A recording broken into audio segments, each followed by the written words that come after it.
Eu sou Mário Persona e essas são as respostas que eu dei aos que me perguntaram sobre a Bíblia. Você escreveu dizendo que conhece cristãos que insistem em celebrar as festas judaicas em conformidade com Levítico 23. E isso virou moda hoje entre grupos de cristãos, não é mesmo? Que querem voltar à moda judaica do Antigo Testamento. Aí você queria saber se essas coisas são para a igreja na atual dispensação da graça de Deus. Bom, segundo esses que fazem isso, o fato de Deus repetir no capítulo 23 de Levítico, a expressão estatuto perpétuo, várias vezes é repetida ali, isso significaria que essas festas nunca deveriam deixar de ser celebradas. Então eles as celebram do jeito que Deus ordenou. Será que celebram? Não. Eles fingem celebrar. Para você entender a Bíblia, é preciso sempre perguntar quando uma determinada passagem foi escrita, em que contexto, com qual objetivo e, primeiro de tudo, a quem ela foi dirigida. Eu moro num condomínio e quando o porteiro entrega a correspondência, eu confiro se todas as cartas são mesmo para mim. Ele pode se enganar e eu acabar abrindo a carta que chegou para o meu vizinho. Aí como eu sou muito distraído, né? Eu corro o risco de pagar um boleto que nem é meu. Aplique o mesmo critério ao capítulo 23 de Levítico, que a sua amiga diz que está obedecendo à risca lá no lugar que ela congrega. E aí você vai descobrir quem são os destinatários daquelas instruções, a quem era enviada aquela carta. Começo do capítulo diz assim: fala aos filhos de Israel. E dize-lhes, as solenidades do Senhor que convocarei serão santas convocações, essas são as minhas solenidades, etc, etc. Levítico 23, versículo 2. Essas pessoas que insistem em celebrar as festas judaicas, são acaso israelitas? Elas guardam o sábado? Elas celebram a Páscoa com um cordeiro sacrificado e queimado ao fogo? Elas comem pão sem fermento? Elas têm um sacerdote da linhagem de Arão para dirigi-las nas suas comemorações? Elas fazem nessas festas ofertas de alimentos com flor de farinha amassada com azeite e ofertas queimadas com libação de vinho? Será que elas matam 7 cordeiros de um ano nessas festas? E um novilho e 2 carneiros? Ou, quiçá, elas sacrificam também um bode e 2 cordeiros de um ano? Será que elas habitam 7 dias em tendas? Provavelmente elas não fazem nada disso. Mas inventaram alguma festinha, fantasia, só para dar um ar de judaísmo às suas reuniões. Alguns se fantasiam de israelitas, enfeitam o lugar com panos pintados de motivos judaicos, acendem candelabros e tocam um berrante de chifre, só que menor do que aquele que é tocado pelos peões nos rodeios. Os homens costumam deixar a barba crescer para ficarem parecidos com os judeus, como faziam os simpatizantes de partidos de esquerda no Brasil para ficarem parecidos com Fidel Castro. Tudo artificial, tudo puro fingimento, seletivo inclusive, porque não fazem tudo o que manda no capítulo de Levítico. Como alguém que rouba a correspondência da caixa de correios do vizinho e quer ficar só com as cartas românticas e devolve as contas a pagar, é isso que estão fazendo. O capítulo 23 de Levítico termina mais uma vez deixando claro quem são os destinatários dessa ordem que foi dada para ser cumprida de forma perpétua, como será cumprida assim também no futuro. Assim pronunciou Moisés as solenidades do Senhor aos filhos de Israel. Levítico 23, 44. Mas por que tantos cristãos insistem em roubar a correspondência dirigida a Israel? Porque a carne religiosa gosta de pompa, gosta de rituais, gosta de fantasias.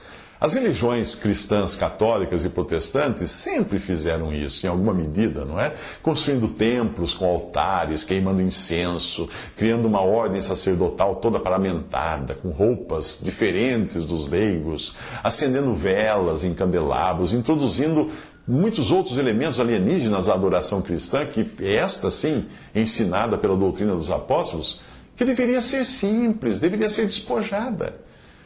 Quando não existe fé, o homem procura elementos para andar por vista. Todavia, nós andamos por fé e não por vista, como Paulo escreve em 2 Coríntios 5, 7.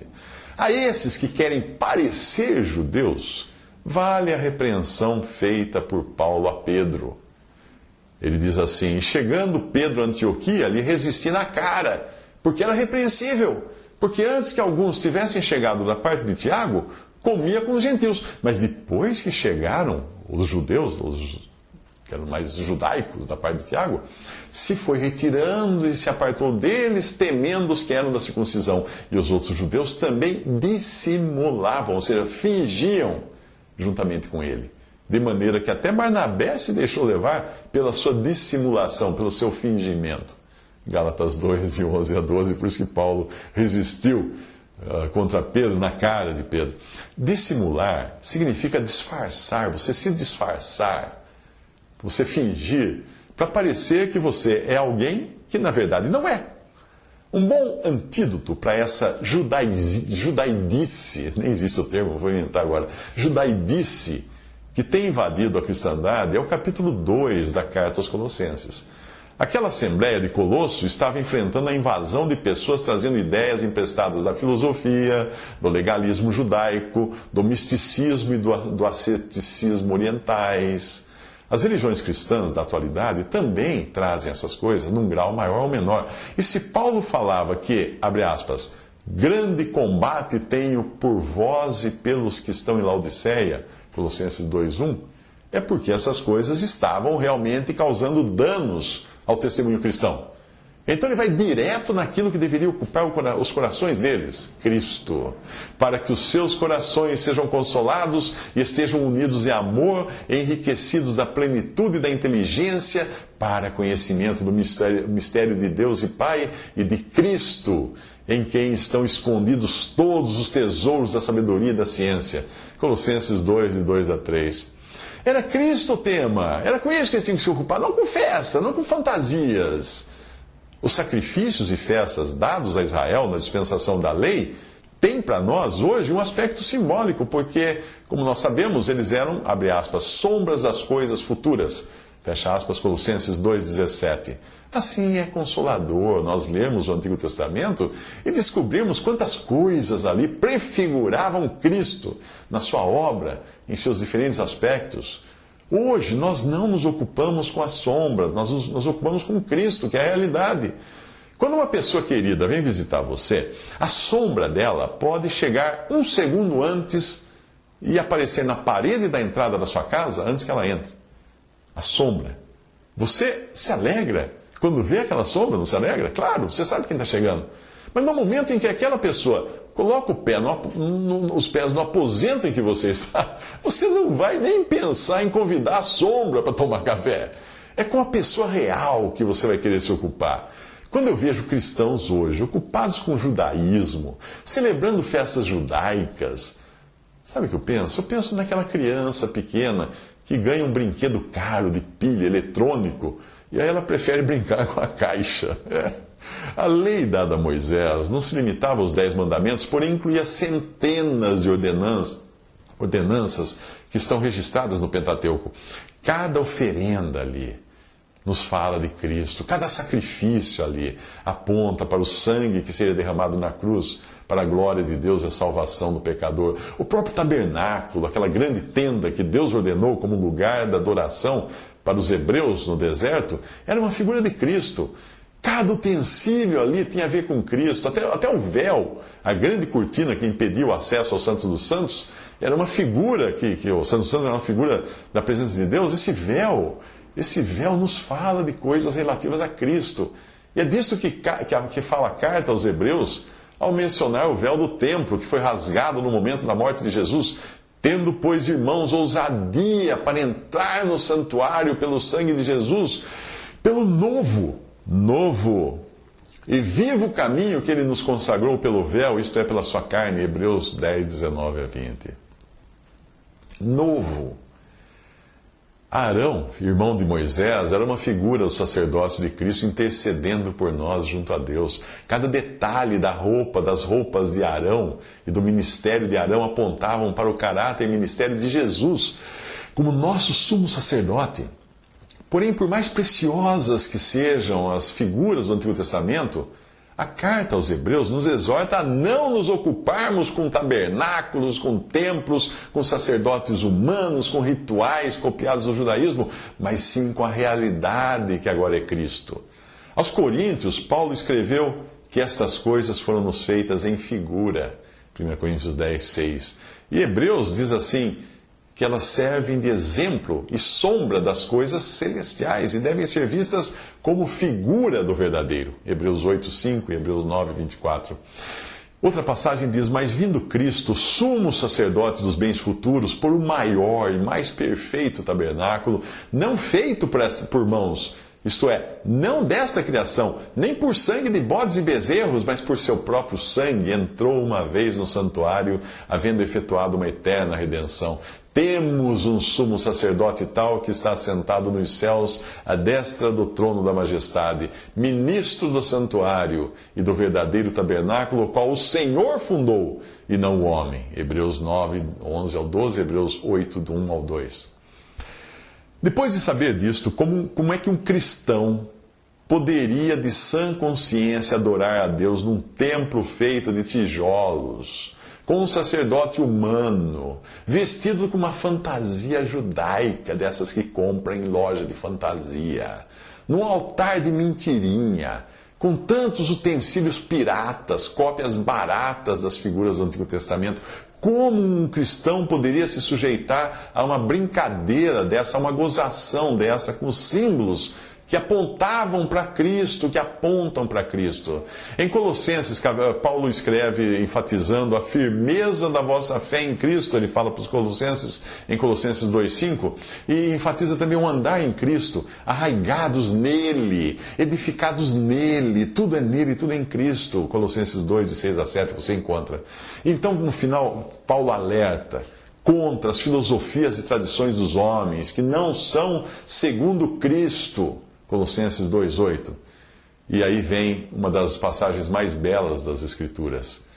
Ele diz, porque nele habita corporalmente toda a plenitude da divindade, e estáis perfeitos nele, que é a cabeça de todo principado e potestade. Colossenses 2, de 9 a 10. Tendo tamanha realidade com que nos ocuparmos, você teria coragem de participar dessas festinhas, a fantasia, para se ocupar com as sombras dessa realidade? Convidar a sombra para tomar café?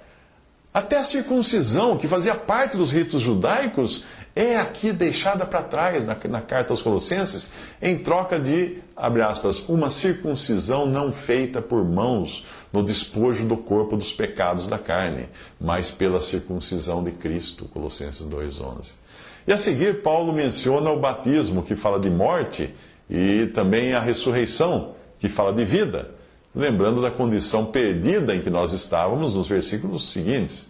Ele conclui daí dizendo assim, portanto, ninguém vos julgue pelo comer ou pelo beber, ou por causa dos dias de festa, ou da lua nova, ou dos sábados, que são sombras das coisas futuras, mas o corpo é de Cristo. Ninguém vos domine a seu bel prazer, com pretexto de humildade e culto dos anjos, envolvendo-se em coisas que não viu, ou envolvendo-se em visões, estando debalde inchado na sua carnal compreensão, e não ligado à cabeça, da qual todo o corpo, provido e organizado pelas juntas e ligaduras, vai crescendo em aumento de Deus. Se, pois, estáis mortos com Cristo, quanto aos rudimentos do mundo, por que vos carregam ainda de ordenanças, como se vivesseis no mundo, tais como não toques, não proves, não manuseies, as quais coisas todas perecem pelo uso, segundo os preceitos e doutrinas dos homens, as quais têm, na verdade, alguma aparência de sabedoria, em devoção voluntária, humildade, em disciplina do corpo, mas não são de valor algum, senão para a satisfação da carne. Colossenses 2, 16 a 23. Eu fico imaginando que Bíblia é essa que esses cristãos judaizantes leem, na qual veio faltando esta passagem. Eu digo isto porque aqui Paulo está falando claramente do problema que acontecia nas assembleias de Colosso e Laodiceia, onde os judaizantes estavam julgando os que eram convertidos dentre os gentios por eles comerem alimentos impuros, segundo a lei de Moisés, por eles não celebrarem os dias de festas judaicas, por eles não guardarem o sábado. Os adeptos da filosofia e do misticismo os importunavam com o culto dos anjos e coisas que não viu, ou seja, as supostas visões que hoje são tão comuns nos meios pentecostais. Se você já viu algum cristão se gabando das suas visões, dos seus sonhos, das suas revelações, você sabe o que é uma carne orgulhosa de seus feitos. E depois o recado é para os judaizantes e as setas que traziam uma lista de proibições do tipo: não toques, não proves, não manuseies, o que Paulo chama de doutrinas dos homens e aparência de sabedoria em devoção voluntária, humildade e disciplina do corpo. Então vê o golpe final, que desvenda o objetivo de tudo isso, sejam os legalismos, as listas do pode e não pode, ou as festas judaicas, ou seja o que for. Paulo escreve, abre aspas, não são de valor algum, senão para a satisfação da carne. Fecha aspas, Colossenses 2,23. A carne adora essas coisas, porque por meio delas tem de que se gloriar.